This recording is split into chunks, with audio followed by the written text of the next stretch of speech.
Hey everybody, I wanted to do a little video on my SJPorr beer, talk about the recipe, how I made the beer, my thoughts on the challenge, my thoughts on sour beer in general as well. So my beer was the American Sour Ale, the Session Sour Ale. Let me see if I can find the number here. And so my beer was 87Z, 84D, 34U, West Coast hub.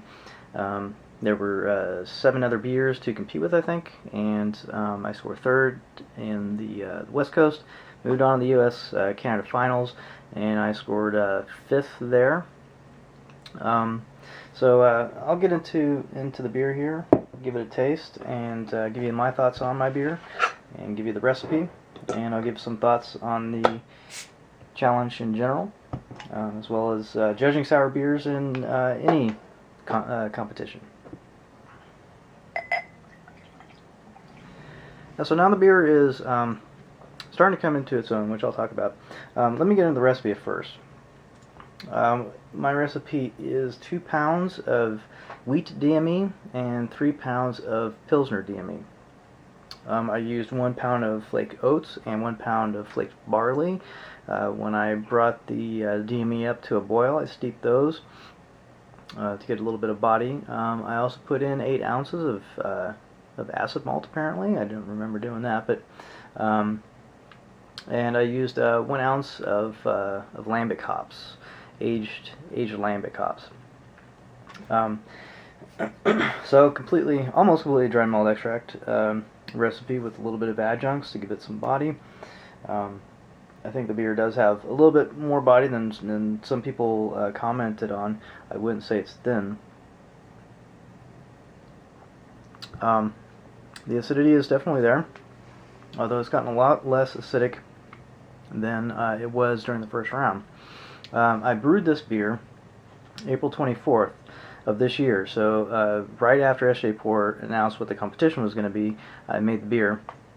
And the way that I made the beer, I just made that work, and I added a little bit of my house culture to it. Well, I should say I fermented it first with Safale 04, or SO4, fermented it out, and then I added in my house culture about a week later after pitching the yeast. And one other thing is I added another pound of dry malt extract about a month after fermentation was over. And the reason I did that was try to improve the head retention, which did not help at all. This is something new that I've never tried before. The theory is that lactobacillus, certain species and strains will break down proteins in beer, the head forming proteins, through a process called proteolysis, which is just a way of breaking down proteins because they can't synthesize proteins themselves. So what a lot of people will do is they'll lower the pH of their wort when they do like a kettle sour, for example. Lowering the pH down to about under 4.5, I believe, or maybe 4.4, will limit that proteolysis activity and will help your head retention. So the thought was to add that dry malt extract after fermentation, after the pH is much lower, and hopefully that dry malt extract would have given the beer some more head retention, but that didn't happen. In fact, what happened is that the beer got more sour than I intended it to be. Yeah, I knew that going into the competition, putting in an aggressive mixed fermentation sour beer would be a gamble. I didn't expect to win the West Coast hub, to be honest with you. Because when I sent it in, the beer was still too young, and it was definitely more sour than I wanted it to be.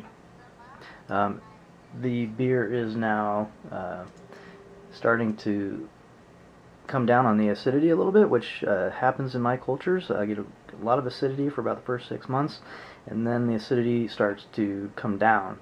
And I think that's Brettanomyces estrifying the lactic acid, but I'm not sure. And I've seen that again and again in my house culture. So now the beer is not that sour, to me anyway. It's still it's at a point where I like it. Also, when you add the hops, the pH will come up a little bit. Dry hopping has that effect on beer, so that helped it out a little bit, but it still needed that extra time for the acid to come back up in order to get esterified. One last thing on the recipe. About 2 days before I bottled it, I dry hopped it with 6 ounces of Galaxy. This is a 5-gallon batch. I struggled whether or not to list the Galaxy on the description of the beer. People who don't drink dry hop sours sometimes don't pick out the hops because those tropical hops blend real well with the character of the beer. So I decided to leave the hops out of the description. That was the lemony character that people were talking about. That was the Galaxy hops. There was also a little bit of a diesel from those Galaxy hops. They weren't the best crop. I've made this beer before with Galaxy hops, and it was a lot better as far as the hop character goes, but that's just the way that it goes. So that's it for the recipe and the process. The beer is now aging much better, and I wish that I was entering the beer in, but you know, I did the best I could. So thoughts on the competition. Going in, I knew the beer was going to be a difficult one to win with. Not a lot of people drink sour beers. My scores were all over the place. My lowest score was a 17. My highest score was a 37. So some people really liked the beer, and some people did not like the beer at all. And that's fine. I do wish there was a little bit less subjectivity when it comes to judging sour beers, but the bottom line is that people don't know how to judge sour beers because they don't drink them, and especially people who don't like them. You know, they just don't drink them. They have no idea how to judge them properly, and that's just the way that it goes. And that was the big, you know, my challenge for entering into the SJPorr challenge. I know some of the other kettle sours, though, they did much better. And kettle sours are probably a better beer for entry-level sour beer drinkers. So I'm really glad that one of the kettle sours moved on to the finals for the U.S. My other feedback for the challenge is I felt I didn't know how to score, what numbers to use, basically. I'm used to the BJCP, which has a scale of 1 to 50, and anywhere from, I think, a 38 or maybe a 42 to 50 is world class, right? And 38 to 42, something like that, is like excellent. And then, you know, 32 to 37 is good. I can't remember the exact descriptors, but it's at the bottom of the score sheet, and it tells you that range right there. So you kind of know when you're judging a beer in the BJCP, you know where that beer should land. You know, is it a fair beer, a good beer, an excellent beer, or world-class beer? I'd like to see kind of that scale put onto the SJPorr Challenge score sheet. I think it might be easier to score it because I think that some people were scoring on a different scale than others. I was scoring things on a high 20s to low 30s, generally. And I think some people were scoring more in the 20s, and I don't think that would have changed the scores, but it would have made it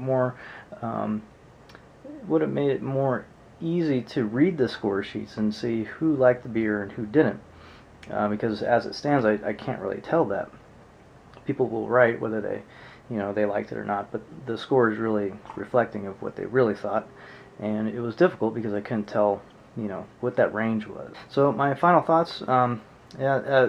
Doing competitions is frustrating for sour beer brewers, and you hear this all the time on Milk the Funk. The BJCP does the best that it can. The guidelines themselves do the best that they can. They're still not up to par really with sour beer. Sour beer is just a really fast evolving style that encompasses so many things, and so the BJCP is going to have a real hard time keeping up with it. Even the brewing, it's been a while since I've looked at the Brewers Association guidelines for GABF. They tend to evolve those a lot faster because they're professionals, and that's their job is to change those rules. With the BJCP, it's all volunteer. So, but even with the Brewers Association guidelines, I think those are even a little bit lacking last time I looked at them. So yeah, entering in sour beer competitions or competitions, entering sour beers in them can be very frustrating, very difficult, very challenging. Judges really need to learn sour beers. They need to learn what the flavors are, where they come from, what the off flavors are, what are good sour beers, what are bad ones. People really need to learn this before they're judging, obviously. And But this competition was a lot of fun. I really enjoyed it. Thank you very much to SJPorr, to Josh Hoover, Lermo, And everybody who sent in the beers that I got to try, that was a real honor, and I really enjoyed it. So thinking about doing it again next year. Cheers, and thanks for watching.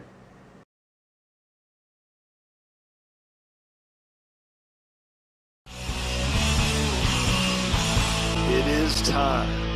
It is time to brew your best beer. The 2016 SJPorr Challenge is dedicated to your friend and ours, Paul Wickstein. Brought to you by Brewcraft USA, iMake, Gladfield Malting, Yakima Valley Hops, The Grain Bill, Brewers Exchange, Cake Kingdom Homebrew Supply, Hiraki Homebrew, and a special thanks to our silver sponsors.